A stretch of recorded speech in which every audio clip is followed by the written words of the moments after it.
Hey there viewers, and welcome back to the channel. My name's Matt, and today we are finishing off our playthrough of Police Quest 2. Eagle-eyed viewers will notice this is not where we left off in the last part. Rather, we are back on the shooting range. Now, the reason for this is that before we sort of travel on to Steelton, which we're about to do in a minute, we need to requalify our shooting. And rather than go through the tedious 10 minutes that it takes to adjust the sights, fire, replace the target, push the target backwards and forwards, I've gone ahead and just done that before I started filming. So all I've done since the last part is literally walk to the shooting range, grab some earmuffs, fire away, adjust my sights, and you can see now I've got a good grouping. There is one sort of wayward bullet down below, and that's not too much to worry about. It's kind of random. If you do this sometimes, you'll get the complete grouping just in one spot. And if you do it other times, you get a complete grouping plus that one little wayward. The main thing I've discovered here is make sure it's all within where you were aiming when you visually look, and it all has to be in one of the 10 zones. So you can choose the head if you want, or you can choose the chest. It doesn't really matter, but that should be good to go. The one thing that makes this a little bit more difficult this time is you do not get a score when you get it right. So the first time when you adjust the sights and you get it all together, you'll hear the doot, doot, doot, doot, doot, doot. And that sort of indicates, yep, you've got it, you're good to go. This time around, that does not occur. So you just have to do it yourself, get something like on the screen here, and then you are good to continue. So because I'm a nice person, let's replace the target. We'll press back before we leave, and then we can leave here. So we've removed our ear protectors. This step is very important, otherwise we're going to travel to Steelton, so now we can replace the muffs and we can get more ammo, also very important. We're going to end up in a shootout, as you can probably imagine, and if you aren't qualified with your shooting scores, what's going to happen is you're going to be inaccurate and you're going to wind up dead. And it's a long way to come back to Lytton and restore your game, so very wise to get this step done. Okay, so I think we've got enough now. As I said, I haven't done anything else since we left off. Where we left off is we called Colby and we called the Steelton PD to be on the lookout for Baines. So now I think we can talk to the captain and we can ask about Steelton.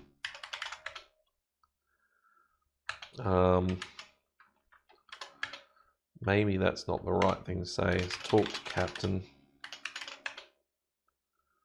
With a slurp and a smack, the captain says, "Not now, please. I'm eating my ice cream." Maybe we just drive to the airport and we get tickets. Yeah, let's do that. I know we have to call the captain to get authorization. So maybe that's all we need to do. And if I've got that wrong, it won't matter for you viewers because I'll just have to restore it and do it all off camera. So let's get back into the old trusty police car here and let's drive to the airport. It is a little bit annoying though that you can't talk to the captain about it first, just because in a real life situation he would be the one that would say, "Oh yeah, let's do this. You know, go to the airport, you're authorized." However, I don't know, again, being an adventure game, they've got to give us a bit of leeway to think for ourselves. If we just type talk to captain and he told us what to do, well, it takes a bit of the fun out of it.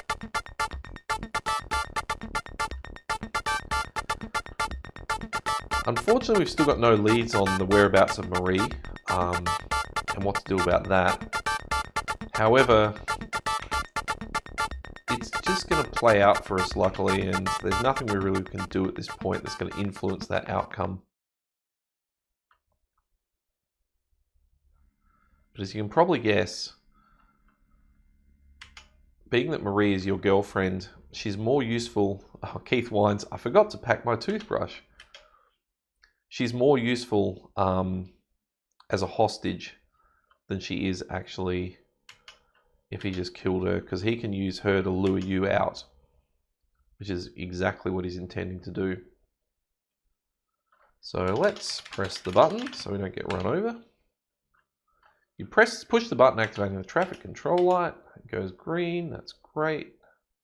I don't think the flower person comes again. No, they don't.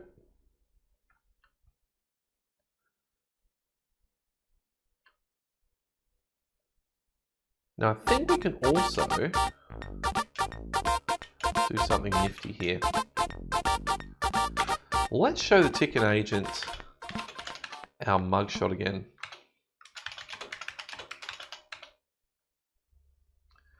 So he doesn't recognize Baines, but maybe she will again.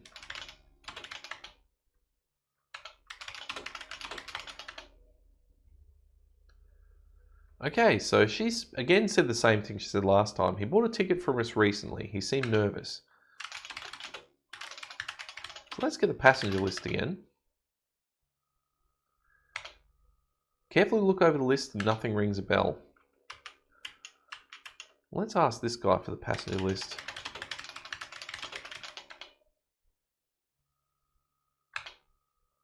Okay, I was hoping it would come up, you know, Baines has used someone's name and left for Steelton.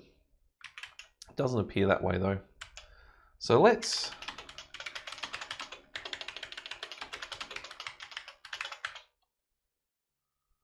oh, okay, can't do it from there. Let's try here. Your ticket to Steelton will be $160, please. You look at the folding cash in your money clip and you know beyond the shadow of a doubt you'll never board that flight to Steelton if you have to pay for it yourself. Keith jumps in saying, "Hey Sonny, put your wallet away. Let me call Captain Hall for an authorization to purchase tickets." Keith shows his badge to the ticket agent and requests permission to use the desk phone. As Keith calls to arrange the purchase of your tickets, your mind works furiously as you try to put it all together, all the pieces of information you gathered in the course of your investigation. "Hey man," Keith tells you, "it's all set. Fletch has a purchase order for our tickets and he's getting it cleared with the ticket agent right now." Cool. Did he give us a ticket?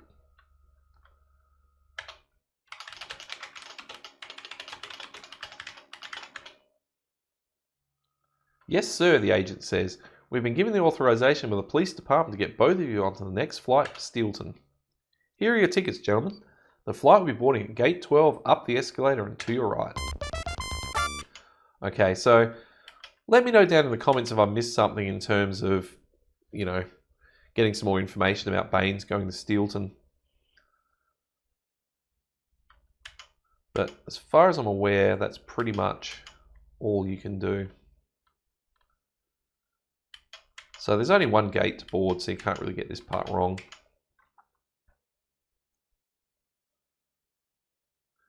I guess it's possible maybe Baines rented a car and drove to Steelton, although I don't know how far Steelton is away from Lytton, so maybe not.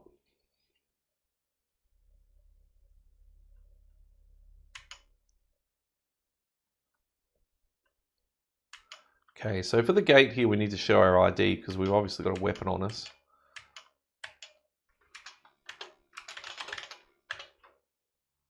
You show your badge and the security guard says, "Pass right on through, officer. Just remember, no partaking in the spirits." That's also a little bit of a hint.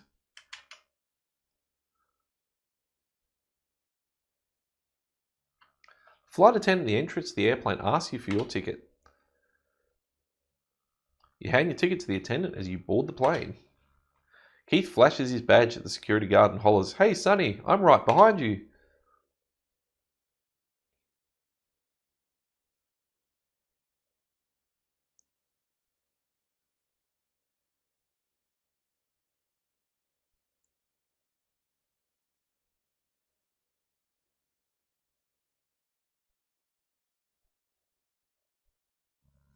"Welcome aboard Iguana Airlines. May you have an enjoyable flight."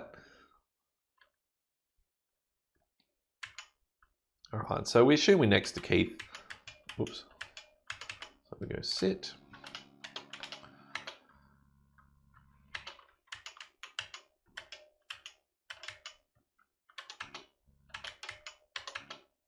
There we go.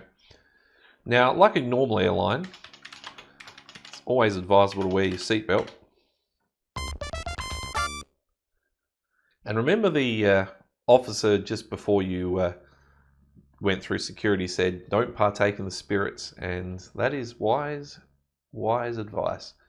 As you feel the engines begin to roar, the captain makes an announcement. Attention, ladies and gentlemen, this is your captain speaking. We're about to take off. At this time, we ask all passengers to take their seats and fasten their seatbelts. Thank you.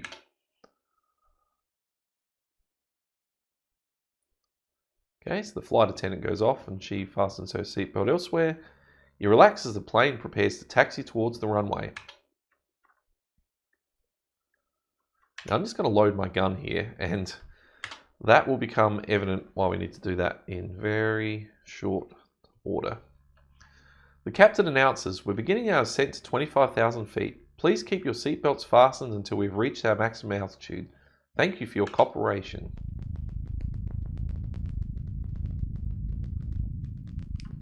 So I'm just going to save it here, because something's about to happen that if you've never played this game before, you'll be very surprised. So let's see, where are we at? So let's just call this on plane.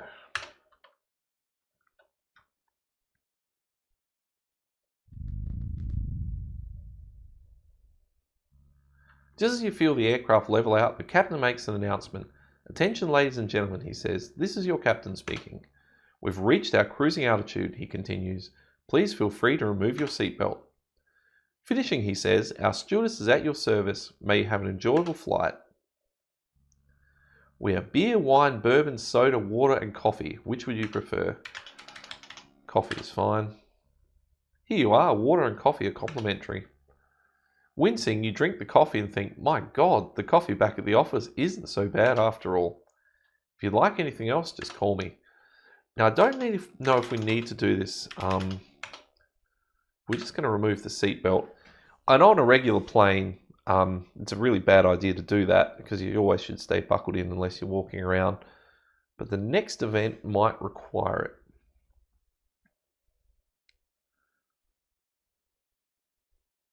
So as per normal, the stewardess is kind of walking around and, taking people's drinks orders, usual flight stuff, nothing too crazy. But just in a minute, something weird is about to happen.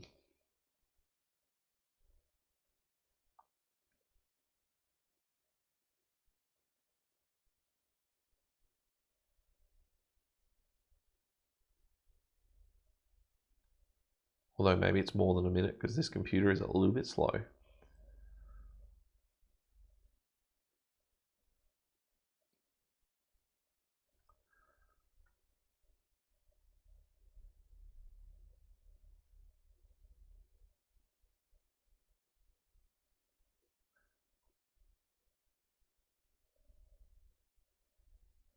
All right, I think we've about got it. Here we go.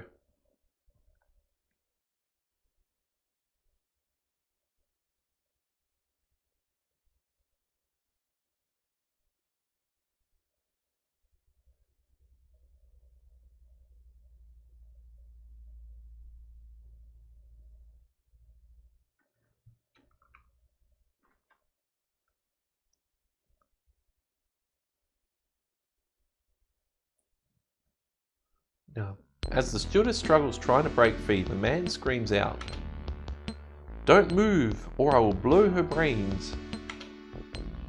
"This plane is ours," he commands, "in the name of the Sheik of the Golden Sands." Just then the captain speaks over the PA system. "This is the captain," he says. "We are being hijacked. Please do as they say and don't try to be a hero." He continues, "These people mean business. They're armed and they have a bomb on board. All they want is safe passage to their desert home of Boumaraoun, Egypt." Okay. So I think what we have to do here is we wait so the stewardess falls down, we get up, and then we quickly fire our gun. So there's one down, two down. With master marksmanship, your bullet has found its target. the hijacker falls to the floor and his dying breath he says, "I'm taking you all with me," he says in a fading voice. "The timing device has been activated." Okay. People on the plane look relieved. Okay. The steward is still badly shaken up, thanks you very much for saving her life, and then heads into the cockpit. Now remember they still said there was a bomb on board, which is bad. So if we do nothing, Keith says, "Boy, Sonny, you're a hero, but we'd better find that bomb or else. I'll go check the cockpit for the bomb. You search the cabin." Usual Keith, he chooses the one location where there's absolutely nothing, and it's very unlikely. Okay. This bit took me ages the first time I played this game.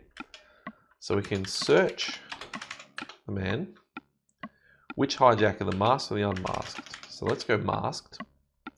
Now what do you want me to search on the masked hijacker? Now I think you've got to type turban.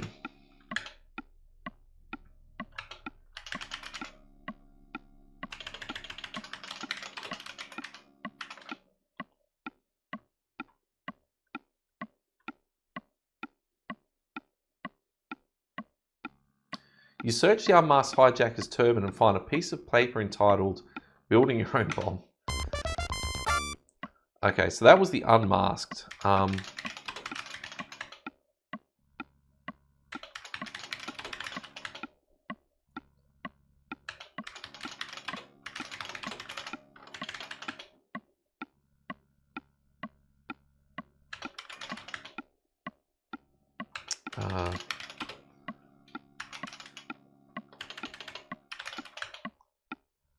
Which hijacker?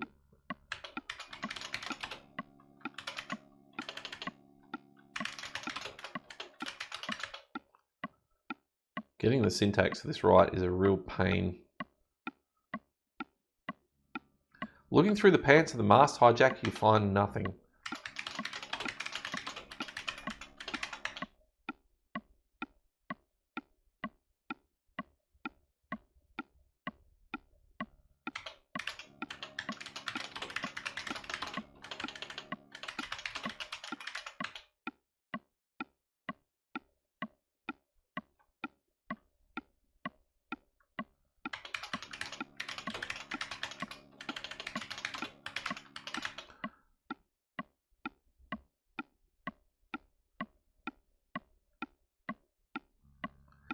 Check the unmasked hijacker's pockets and found what appears to be some sort of name on an ID card.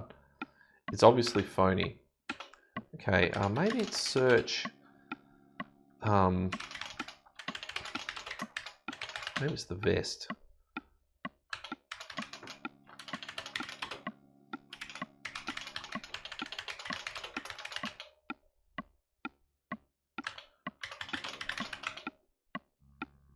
The unmasked hijacker wears a turban and a grey jacket, blue jeans.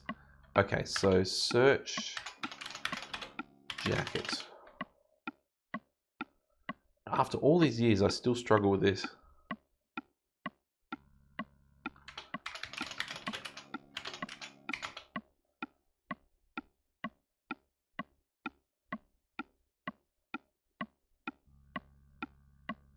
So we found the ID card on the jeans.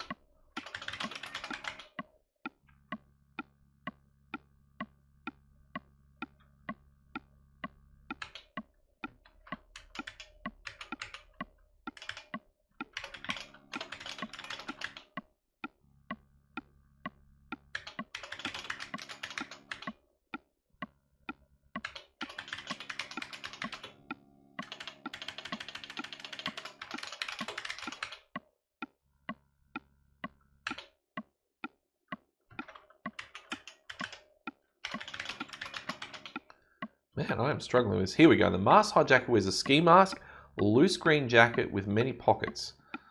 Okay. Search green jacket. There we go. Finally. You find a pair of wire clippers. Alright, now we've got everything we need. Yeah, after all these years, I still struggle with this. Now in here, this is pretty simple. Let's just save the game here just in case I make a terrible mistake. So basically, we're going to do this one as that one there will be fine. Just call this after hijack.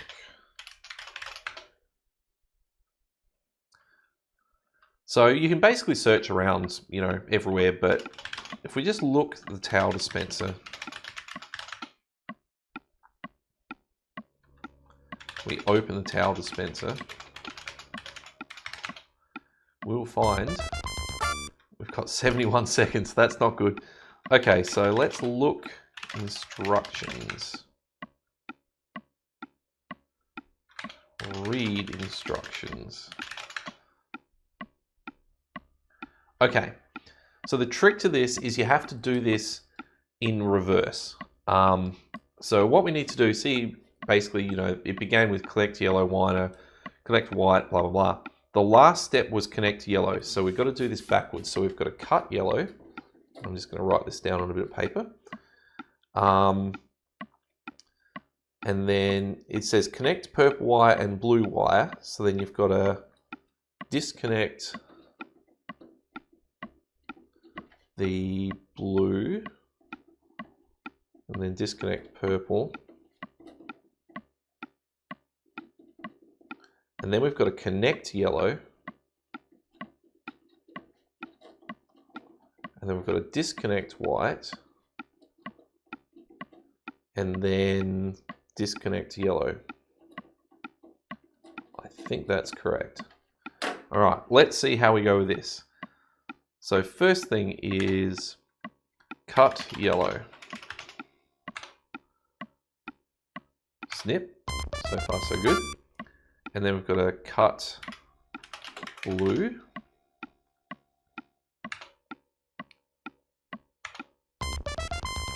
Cut purple.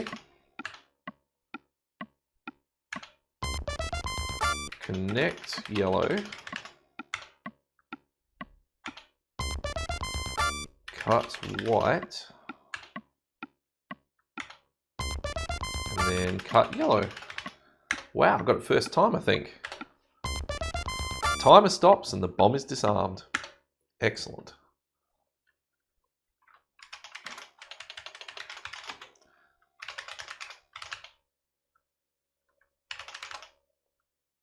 Oh, there we go. No need to type leave. All right.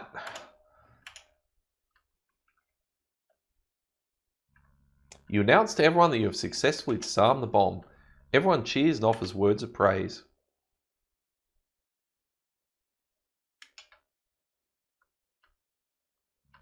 Keith says, "Well done, Sonny. I couldn't have done a better job myself." The captain comes over the intercom and says, "We're now landing. Please sit down and buckle your seatbelts." Don't think we need to type. No, we don't. So that one there's a bit of a fun one. It's easy if you know exactly what to do and where to search. But if you don't, it's an absolute pest. Let's get off this plane, Sonny, Keith says. I've had enough excitement for a while. The Deputy Sky Marshal walks up and says, My, son, what in heaven's name did you all get into here? With your heart pounding and your voice breaking, you explain in detail the events surrounding the attempted hijacking. You give the Sky Marshal the paper and the wire clippers, telling how you disarmed the bomb. The Deputy Sky Marshal, after taking down your statement, says, "Well, looks like a job well done to me, fella. You all go right ahead with your business and we'll finish cleaning up this mess." So I think Steelton's supposed to be like a Texas type thing. You and Keith leave the airplane and are met at the airport by Officer Jarvis Pittman. He provides you with transportation to the police station.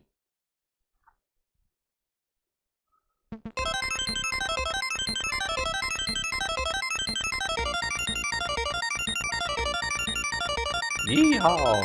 Let me show you what this baby can do.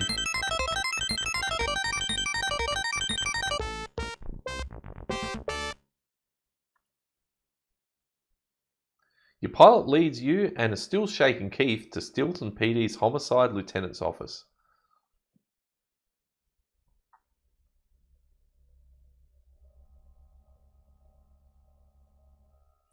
Wow, Keith says, that sure was fun, wasn't it, Sonny? Alright, so let's head into the Lieutenant's office. Come on in, the door's open.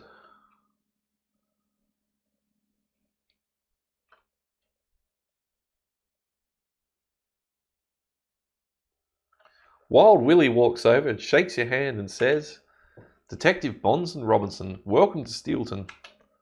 Then Wild Willie says, well, you dudes are chasing one fine upstanding citizen.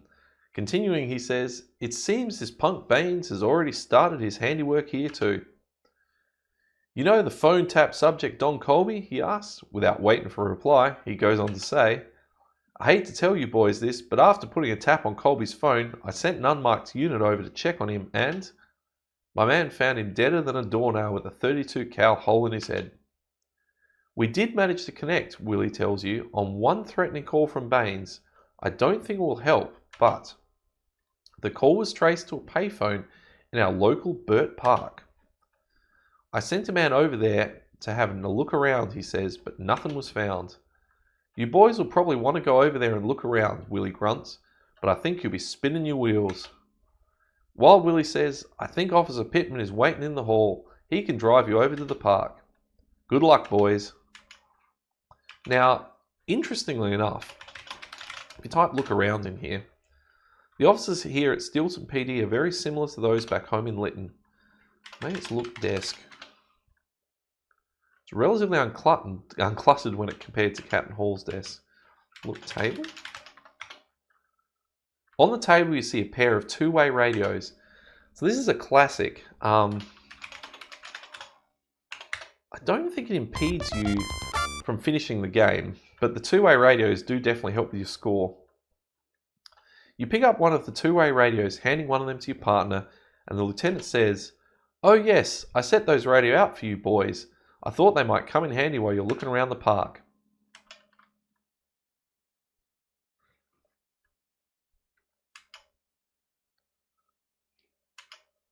Alright, so let's head to Burt Park. You and Keith are driven to Burt Park by Ernie Pittman, a 20-year veteran who looks 10 years younger than his real age. He regales you with stories of his escapades as a young patrolman. By the time you reach the park, you're beginning to wish he'd retired last year. Sure enough, Officer Pittman climbs out of the patrol car and heads into the park with you, talking all the way.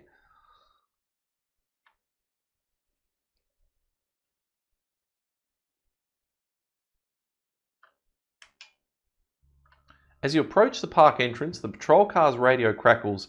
Unit S56, we have a burglary in progress at 10th and Violet.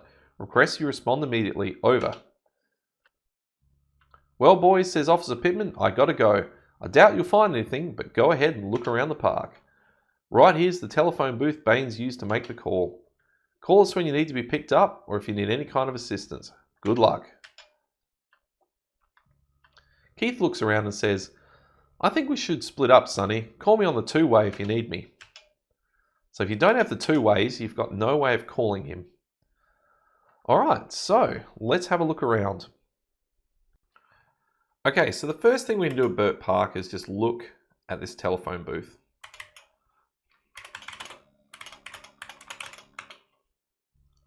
You look at the public telephone and lo and behold, the number matches the one given to you by the lieutenant. Phone? No, that doesn't tell you much. Booth? Yes, it's a public telephone. Don't know if there's a phone book in here.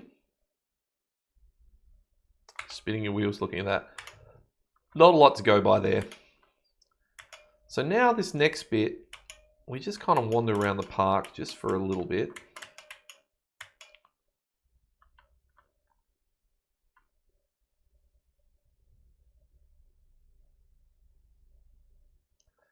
And I believe if we head just over, we just do a look around just for fun.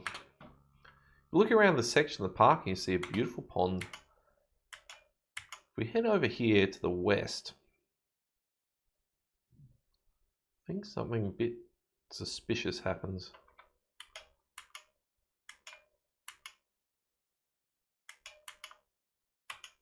Oh, here we go. You notice that a man's approaching you. Now, I can't remember the exact way of doing this, but we'll try showing ID.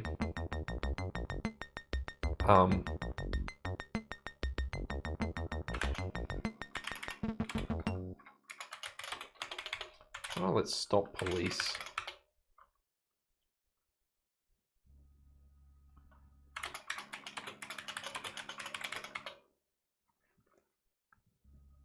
Okay, I think maybe we just have to get out a gun, or maybe use the radio.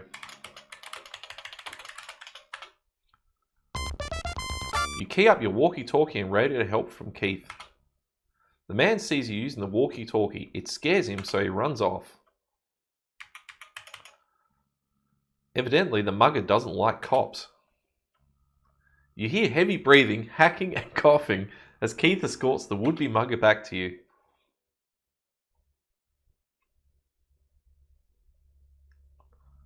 Breathing heavily, Keith says, "Sonny, I'm getting too old for this kind of stuff." Alright, let's talk to the mugger. The mugger looks at you and says, "Listen, pig, I ain't talking to nobody. You understand that?" Talk's cheap, man. Let's ask about Baines. Maybe we should show the mugshot.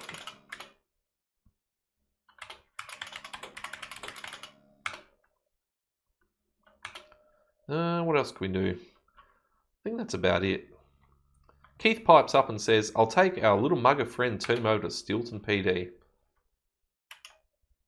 I feel like there was something we had to specifically ask him, and I may have just missed it. And if I have, drop it down in the comments. But the important thing about that to get maximum points is not to just pull your gun on him, because he'll just run away. But to use the radio for Keith. And if you've forgotten the radios, your only option is to pull the gun on him. And that's about it.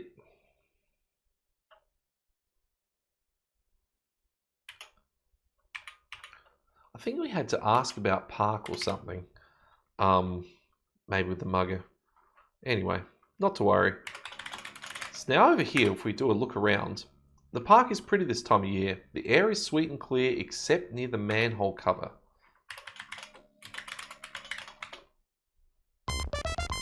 It looks like a normal manhole cover. You see evidence of recent use. That's suspicious. Now, I don't think we can use the radio at this point. Okay, yeah. It would be good to use the radio Keith what we're doing, radio for backup, radio for all that sort of thing. It doesn't let you, so let's open the manhole. Straining, you manage to slide the heavy cover off the manhole. Climb down.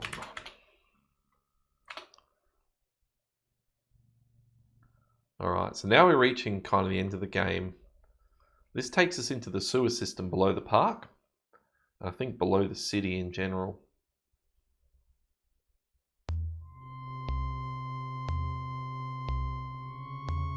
Alright, so we have to be very careful here of a few things. One is dying of methane gas poisoning. The other one is getting knocked off this little walkway thing into the sewer. So a lot of careful diagonal walking is required. If I remember correctly, we have to go this way. We have to be very careful about this because if we fall off, we are done. And if we get gassed, we are also done. Now this is not exactly a maze. There is only one way you can actually go. So there are no options. Now you can see this is the wrong way because see there's like a tap thing near that grate. If we walk past that tap thing, we're gonna potentially get knocked off. So we need to go back down this way and go along this side instead. I believe if we went straight down from this screen, we would end up, I think, getting gassed or something like that. We know we're not to cross here either, because we can also see there's that open pipe right near the edge of the screen here on the east, and if we walk past that open pipe on the other side, we'll get washed into oblivion. Now this bit here we've got to do very quickly. Again, we've got to not get gassed, and we've got to not get hit by the water. So see on the bottom eastern sort of side, there's also an open pipe. We know we are not, why aren't we walking? There we go. These methane things we've got to do very quickly.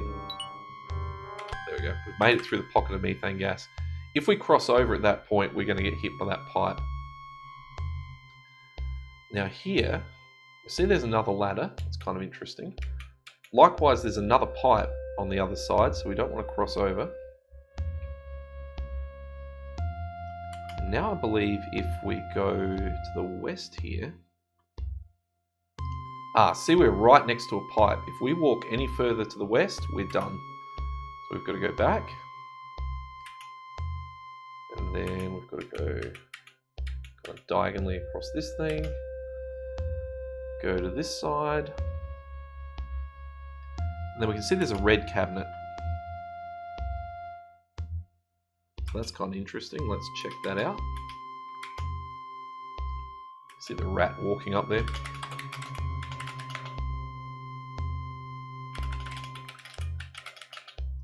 So we look in the cabinet, you see a gas mask. Notice that if you look carefully in the cabinet, there's actually a space for 2 gas masks, and one is missing. So that gives you a bit of a clue that someone else is down here. And at this point, I'm going to do a quick save, mainly just because I don't want to risk falling into the sewer at this point.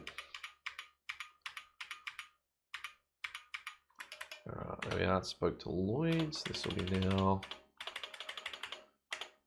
with gas mask.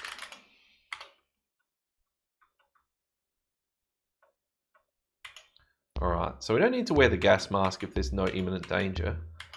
Ironically, methane gas is odorless, so you wouldn't really know until it was possibly too late, so you should probably wear this all the time.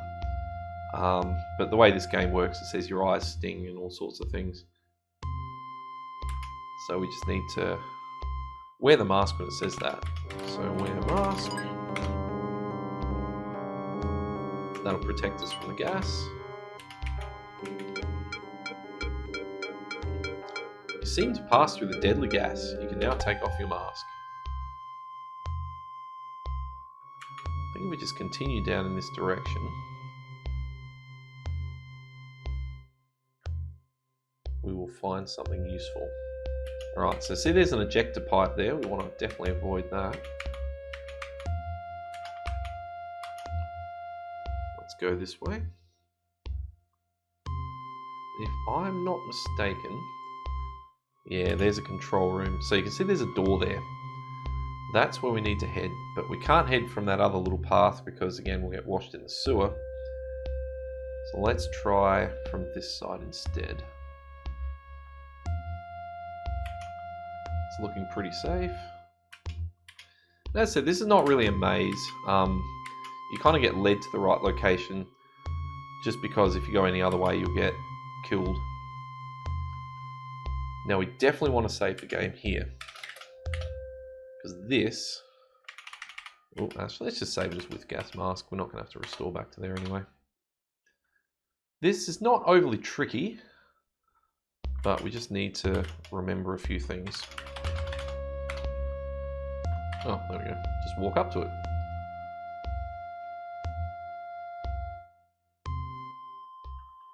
You cautiously walk into the room. You can't believe your eyes when you see Marie, you mumble under your breath. I've located Marie. Showing excitement from seeing you, Marie struggles against her restraints. Now we've got to be very precise here. Marie squirms excitedly in her chair as you approach. She says, mumble, mumble. The first thing you must do is calm Marie. Otherwise she screams. After you tell Marie to keep quiet, Marie stops her struggling.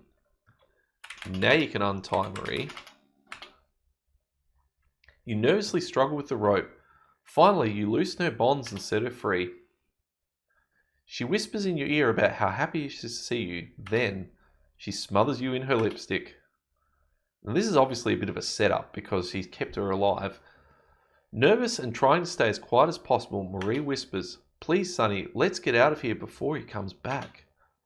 The sound of approaching footsteps interrupts your plans and Marie says, "Oh my God, he's coming back." Continuing, she says, "Sonny, you must hide." So the only place to hide over here is behind this pillar thing. We've got to get our gun out too. Get behind here. We'll turn the right way. I believe we're still loaded. Yep, we are. Now, here is the tricky bit. You can see Baines is about to walk in, but we'll just hold here.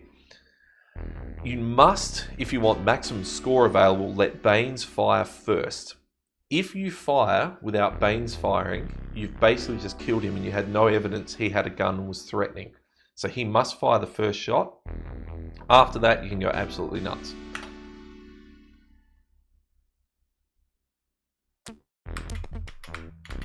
Ooh. Oh man, I hit the wrong button. Okay.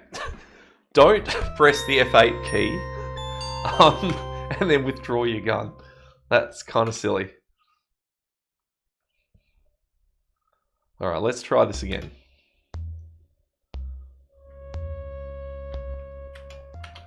So, same deal as before. All we've really got to do here is calm Marie. If you don't calm her, as I said, she screams out and Baines just comes in immediately.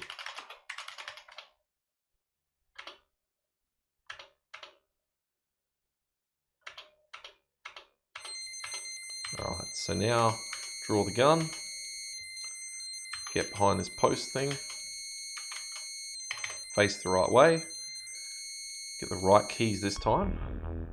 So we're going to wait for Baines to fire first. And there we go. The barrage is over. Baines lies motionless on the control room floor. It appears that all that firing range practice has paid off.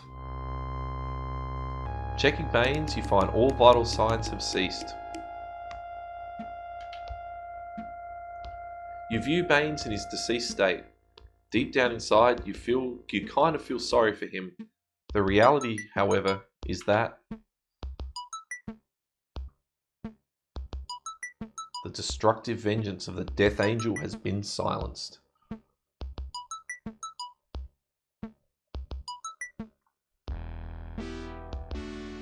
"Oh, Sonny," Marie says, "you're my hero. I don't want to leave you ever again." I always thought this control room was kind of cool. It's a pity you can't play with the controls and stuff.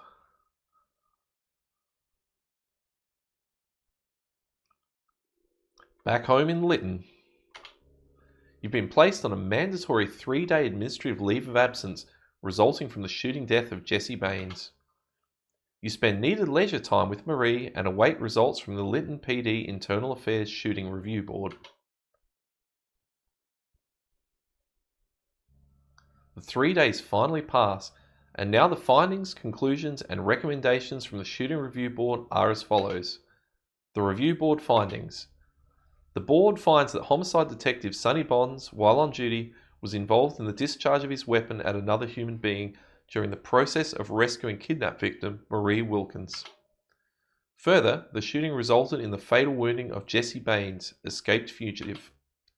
The board notes Jesse Baines, while using a stolen .32 caliber Browning automatic, first attacked and fired Detective Bonds with the intent to commit murder. So if you had not waited for him to fire first, this is a very different finding. The Review Board conclusions. The board finds that Detective Bonds acted in self-defense while in fear for his own life and while protecting the life of kidnap victim Marie Wilkins. The board concludes that the shooting death of Jesse Baines by homicide detective Sonny Bonds was totally and unquestionably legal and justifiable.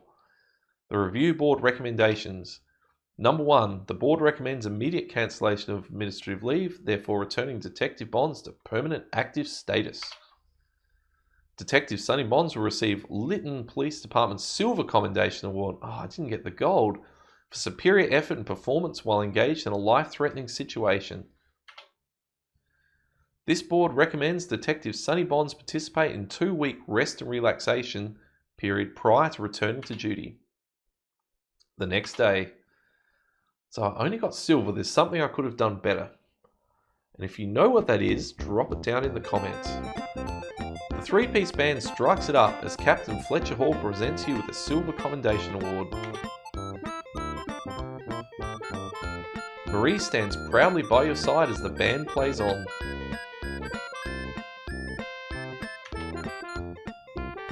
Although you know it's a lie, Keith vows to quit smoking by the time you return from the island paradise. Since this is a special occasion, you wonder why the captain can't quit slurping, licking and smacking ice cream long enough to get you out of here. Oh well, you think, I guess it's better than the old habit you used to have, dipping and spitting snuff. With congratulations over and the awards ceremony out of the way, you board the plane, then...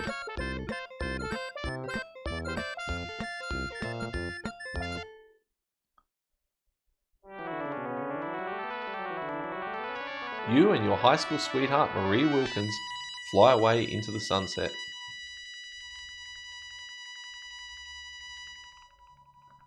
While high in the sky, bound for the warm emerald clear waters of the Bahamas, you ask Marie, "Marie, you say, will you marry me?"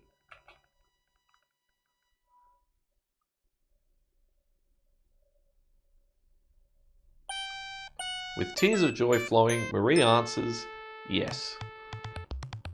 Happy endings all round.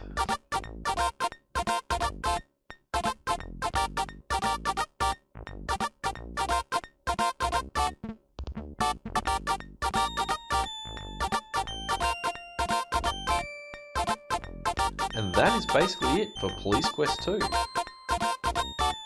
I think after the plane leaves the screen, Sonny gives it a thumbs up or something. But you can see here the score is 292 of 300, so I've lost 8 points somewhere. Again, if you know where they are, let me know down in the comments. I'd be very curious to know. I wasn't using a walkthrough playing through this, I was just going by my recollections and what I've played through the years gone by.